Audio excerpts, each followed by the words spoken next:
Hello Mahesh, welcome to the podcast. Thank you. Thanks a lot, Bala, for being here. Very happy to do this today. Yeah, and we are in Playground Global. This is like a co-working space in beautiful Palo Alto. Yes, right? yes. So it's like a venture capital. Tell me more about the Yeah, space. so this was, we moved here 3 years back. There are a lot of labs in the periphery that are very useful for us. So since we are also having a hardware component to our business, it's very capital intensive to set up those labs. So Playground offers excellent labs for people who have both a hardware component and a software component. And they are super supportive with whatever we want to do. Most of this that you see here was built here. So, Okay. Yeah. And they also have cool zoo parties. So it's a very great place to be here. It gives us a very good opportunity to meet other companies as well. Yeah, and most of what they invest in is also in like deep tech. Deep tech, yeah. They are a deep tech investor, and they have made a lot of investments. One of their investments was in Agility Robotics. It is a humanoid. Around 10 years back, before this wave, they made a long investment a lot of years back. Okay, yeah. Okay. Now coming back to Vayu Robotics, tell me a little bit about your background and how this materialized. Yes. So I graduated with a PhD in optoelectronics, and then I came to the Valley around 2008 for an internship at Intel Labs. So my first job was to build an optical version of the USB cable. So it's called the field is called silicon photonics, and I got an opportunity to do something which is one in the world, like the first time something was built in the world. So that gave me a good 0 to 1 experience. For around 3 years I was there. After that I went to Apple for maybe 7-8 years, started working on displays, shipping products on the other end of the spectrum, not 0 to 1, but maybe like 1 million to 100 million or something like that. And when the special projects group was getting started, I transferred to that team and started working on that project and stayed there almost till the end of life of that project. Learned a lot there about paying attention to detail, how to work as a team together, things like that. And then moved on to Lyft level 5. It's also an autonomy group, but there my role was a bit more broader, so I got to know how a platform is built, not just on my own sensor module or something like that. So I got a lot more visibility into cross collaboration between the whole teams at that group. And one of the things that I really liked about Lyft was, if you know the founders of Lyft, they are very nice people, but they're also super hardworking and solve tough problems. So that was like kind of breaking the stereotype for me in terms of, usually niceness is treated as a weakness, but I learned that you could really solve very hard, challenging problems and also be nice at the same time. So that's where I, was working for around 2 years. That group got sold to Toyota, and then at that point I decided to join with a few of my friends to start this company. What sort of a gap did you find that this is the problem that we want to solve? Like how did you zero in on the fact that hey, we want to create a robotics company that does say last mile transport? Yeah. So I firmly believe that if you're doing a startup, it has to be in or very close to your domain expertise, and that limits the types of, especially as a first startup, you want to be very close to your domain knowledge and insights, right? So we had worked collectively, the three of us had worked around 25 years in this field.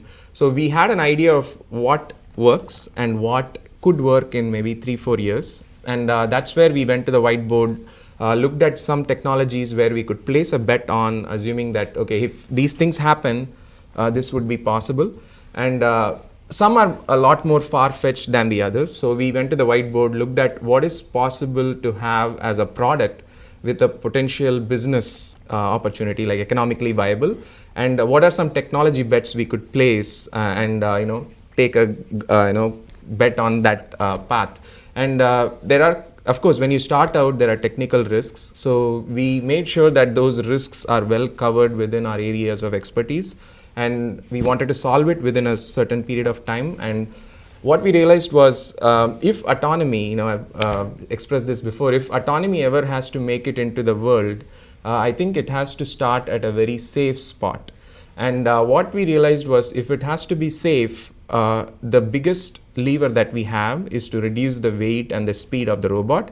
And the moment you do that, the kinetic energy of the robot goes to like 1,000 times lower than a truck that is going autonomously on the road, right? So that is one big decision that we took when we said we are not going to move people, and we are going to have a very, very safety envelope. So those were the constraints, and then within that we wanted to make sure that it is economically a viable business, right? Like you cannot build a $100,000 robot and then expect it to deliver low value goods. So we wanted to have a robot which has a reasonable BOM cost when it scales in the 4 digits. So that was our constraint envelope.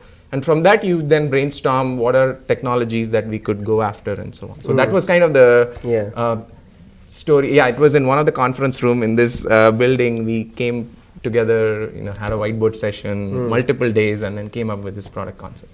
Yeah, it's interesting that you mentioned about constraining or eliminating a lot of parameters. Right? Yes. I had a conversation with the co-founder of Ati Motors, who are doing great work in India. It's probably one of the better startups, coming out of India to the world. Yes. And what Saurabh Chandra, the co-founder, told me was that they had apparently started with autonomous driving, or let's say solving autonomous driving. Yes. And given the number of edge cases, they said that hey, if we can solve something in a constrained environment, that sort of eliminates a lot of things. Yeah, I agree. But however, Vayu Robotics, from what I understand, this is sort of more challenging in the sense that it's in real world. Yes, and it's an outdoor environment. Yes. Yeah, it probably encounters a lot more real world challenges. Yes, for sure. And so walk me through the process of or the first prototype. Yes, so this is designed to operate like a safe bicyclist on a road. So wherever there are bike lanes, it will drive on the bike lane, and wherever there are no bike lanes, it will maneuver like a bicyclist on the right side of the road. The advantage we have with this is we can provide safety guarantees where we can say if there is an obstacle and you need to stop, it can come to a stop, and it will not bother people if it had stopped in a main road, for example, right? So that's one lever that we have, which is, I would say, slightly simpler than solving the real AV problem. And the other thing which is different about this is, since this is a slower robot, we have a longer time to plan paths. So we have more chances at the solution converging. So that's another thing which is easier. So I wouldn't say it is 10 times easier. There are some things which are easier. There are some things which are harder. So on the whole, I would say it's maybe like 50% easier compared to a AV. So that's where our assessment lies at this stage. I mean, you mentioned about slower speeds. Like, does that give the sensors a lot more time, or the compute to work slower? It can take its time and work. Yeah, I think that's a very valid point. So basically, if you were going at 70 miles per hour, for example, and there is another car coming at 70 miles, the relative velocity is 140 miles per hour, right? Compared to that, if we are driving at around 15 miles per hour, the time that we have before the next frame comes in is a lot longer. So our robot operates at 10 hertz, whereas if you are on a highway going at very high speeds, you would need to operate at 30 hertz, for example. And that reduces the compute load and also gives more attempts to solve the planning problem. So that's basically the main advantage that we have. And it also relaxes some constraints on other sensing modalities that we can use, which may not be possible in a very high speed application. One of the other things that came to my mind was there have been a couple of different companies trying to solve this last mile delivery. I mean, Amazon Scout was one of the projects. What makes this different? For sure. So we have spoken with the Scout people, and one of the biggest challenges they had was around 30% of the time the robot was just sitting around not being able to do anything, because once it reaches the home, somebody has to come and pick the bag.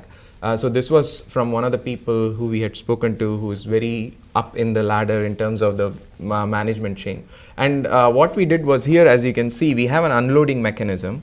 So this robot goes to a doorstep or a curb, and then it can automatically unload bags depending on which bag you want to unload, so that the handoff can asynchronously happen. So the person does not need to be at the robot for pickup. So it can drop off and then go to the next place. So that's one difference with respect to the Scout robot in terms of unloading. There are also technology differences, which I want to point out. We use something that we have two key pieces of breakthrough. One is the planoptic sensor that we have, and the other one is our planner is way more modern compared to a lot of planners that were being used maybe 3-4 years back. So this is very similar to what Tesla uses in their FSD. So it has vision input and trajectory out. So it's a big transformer taking images in and then coming up with trajectories. That also helps with dealing with corner cases and uncertainties better, because it's a neural network. It's not a very rule-based system. In rule-based system, it usually breaks when there is uncertainty, right? Like there will be a lot of disengagements that happen, but in a system where you have neural networks, uncertainty is like a first-class citizen, so it deals with uncertain situations better. So those are like three differences in terms of what this can do compared to the Scout robot. Yeah, you mentioned about planoptic sensor. Companies have tried different things: yes. 2D lidar, 3D lidar, yes. and planoptic sensor. How does this differentiate, and how does it compare in terms of cost? Yes. With respect to lidar? Yeah, for sure. So I used to work on lidars for a long time during my stint at Apple. The cost of a current lidar, at decent performance, is in the order of like say $10,000, and you cannot put many of those on a vehicle because the BOM will be very high and your point at which you would break even would be much longer, right? So this technology is based on image sensors. So the image sensor is very similar to what is on our phones, so it's shipping in 100 million units or more, right? So based on that, what we do is we are capturing aspects of the photon which are not captured today. So if you think about the evolution of image sensors, initially you had black and white cameras, right? So there you were capturing only the intensity of photons, basically counting number of photons hitting the sensor. And then when you went to RGB, you were capturing the wavelength component of the electric field, like how many times it's oscillating per second or something like that. So now you can also explore other properties which are like plane of oscillation of the electric field, direction in which the photon is coming at you. So there are a lot of other dimensions which contain information, and these are used by biological species in the world in environments where lighting is limited. So that's where we got our inspiration, and we have added some optical amplitude and phase filters in front of the image sensor to capture those properties. And once you capture that, you can get a lot more out of it compared to a standard RGB camera. So that's basically the main differentiator. So the cost of goods of this is very, very similar to an image sensor, which is in 2 digits dollar value. So that is the biggest differentiator in terms of what we use for sensing. So the camera or the sensor that we are looking at right now, what would be the cost of that? So this would be in high volume, it would be in 2-digit dollars, and in medium volume, high 2-digit. No, I would say it's in the mid 2-digit value. So yeah, I would say that's where it would asymptote. So one of the things that this robot might encounter in real world is things like sunset glare, and all of that. How does a planoptic sensor, you mentioned about the fact that it captures multiple dimensions. Yes. So maybe that helps it average out, or maybe. Yeah, I can tell you more about the scenario. You bring up a very important point, right? Because most of the times as human beings, when we are driving, there is sun in the field of view. So since we are capturing a lot more about the photon and the life journey of the photon, we are able to discriminate between which photons are scattered and which photons are reflected, because they have a different signature. And when you are able to discriminate that, you can remove the photons which are reflected and cause glare. So in essence, what it means is, if you can think of it as wearing sunglasses which are polarized, you remove glare from the scene, right? So it can be thought of as a similar concept, but a little bit more nuanced than that. So that helps you increase the dynamic range of the scene that you can clearly see.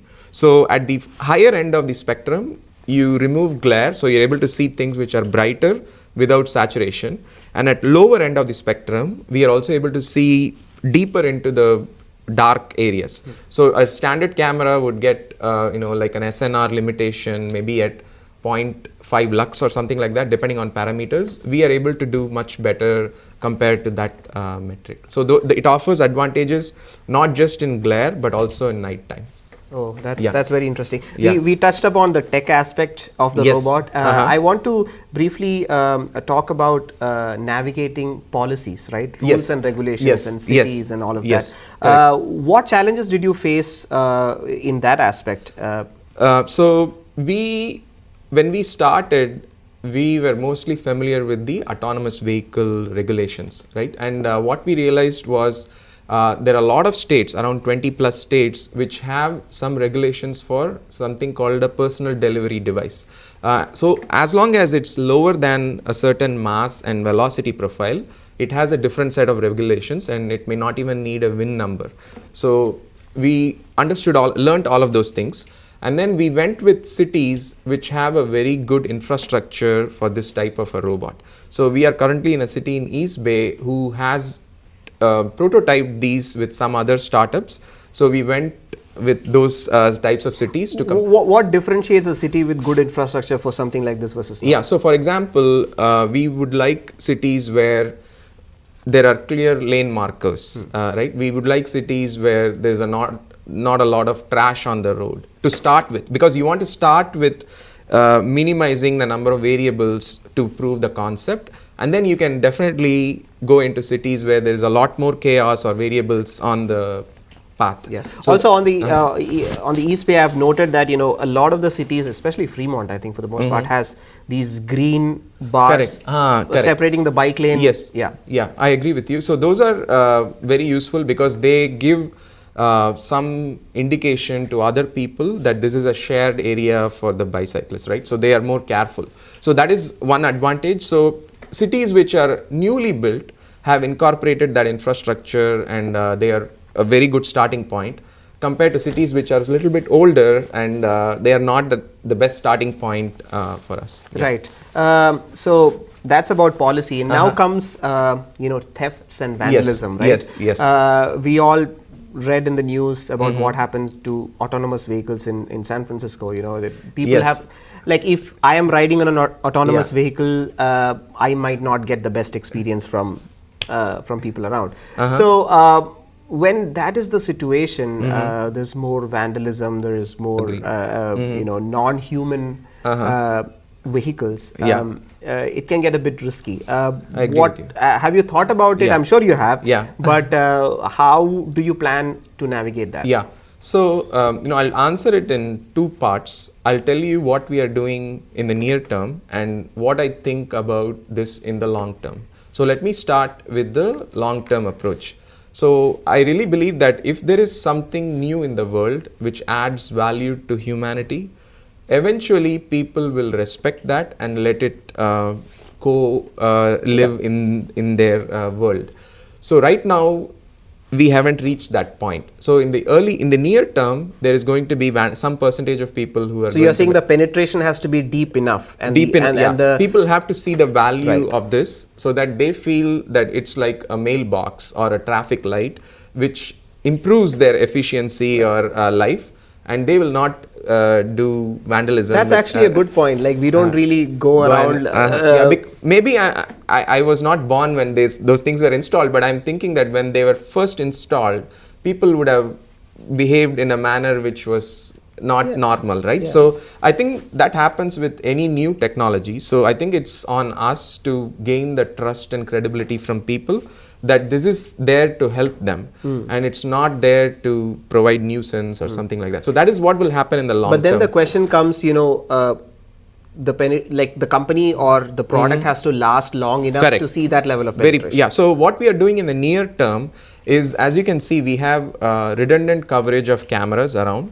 So whenever there is something that happens which is not expected, we have a way to inform the local authorities, and we have touch sensors throughout the vehicle which will detect some shock or somebody doing something when it's not expected. For what I mean by not expected is, In principle, this need not have any interaction with a human during its transit. The only interaction is when they come to receive the bag, right? So we know the time intervals where nothing should be interacting with it, and if we see that being not met in criteria, then we ask a remote operator to check what is going on, and if there is something abnormal, we inform the local authorities. So that is the approach that we have taken, and I do think that while there may be a few cases during all our testing that we have had so far, it attracts a lot of eyeballs, and people are like very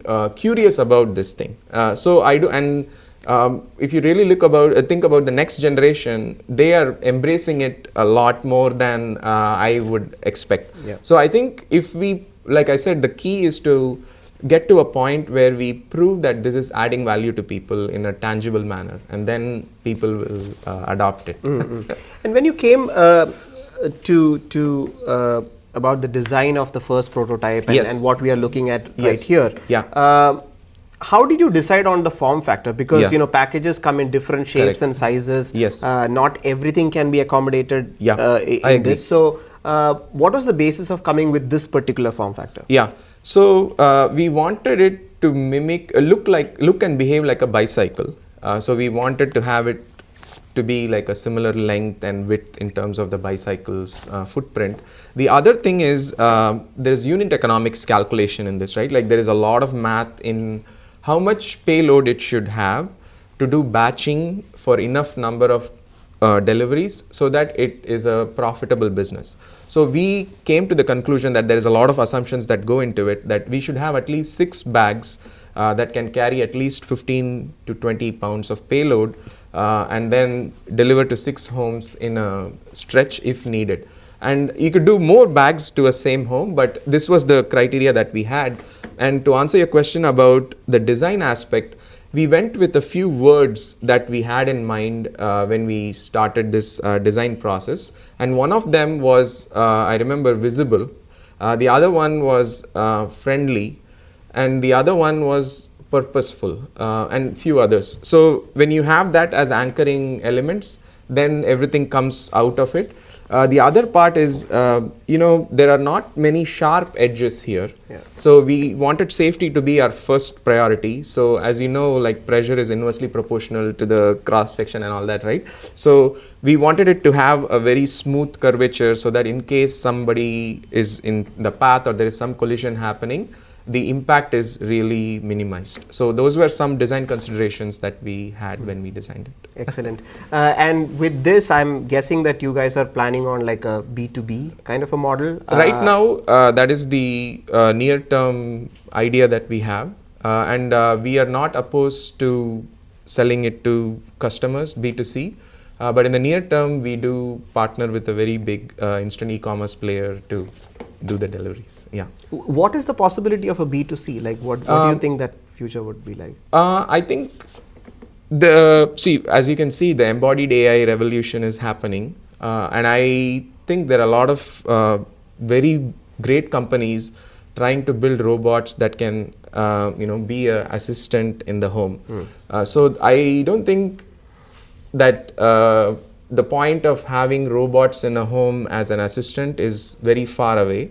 And if that happens, people would be open to having some robot assistants at home, and that could be one possibility. And especially with the kind of aging population that we Yes, have and the replenishment rates, I think Correct, the yeah. elderly population is a big market for a lot of Yes, businesses. correct. And we are going after points of interaction where the need index is very high. For example, this may not be that high of a need for somebody who goes to a grocery store every day, but for people who are having physical mobility challenges, this would be a life changer for them, right? Like even in terms of getting medicine on time or getting their food supplies or grocery supplies on time. So we are trying to go with the people who have a very high need for this type of solution in the world. Yeah. Okay. So you have raised, quite a bit of money from Khosla Ventures Yes. and others. What do you think is the next big thing on your plate? Yes, so we are right. So I think just to give you some clarity, we have done a seed round for around $12.7 million. The next would be a Series A round, and on our mind, our focus is to deploy this in reasonable volume in a city. So we have a contract with a very big player for ramping it up to 2,500 robots. So that's been our main focus and takes most of our mind share. In terms of fundraising, we are going through a Series A round, and that's what we are doing. Excellent. Before we wind up, I just want to touch the manufacturing aspect. Yes. A lot of manufacturing is not done in the US. But how do you want to go about yes. that? So I can say that the partner that we have is located in the US, and we have already spoken with multiple people who want to bring manufacturing back to the US to help us with ramping. And I think there are some components where the reliability is very high for components that are made in the US. So we definitely want to go with people who are making this in the US. And that's been our approach so far. Yeah. Okay. Yeah. Excellent. Well, Mahesh, thank you so much for your time, and it was Thank great. you. Yeah, it was great. Thanks a lot for doing this. It's really, really awesome whatever you're doing. Thanks.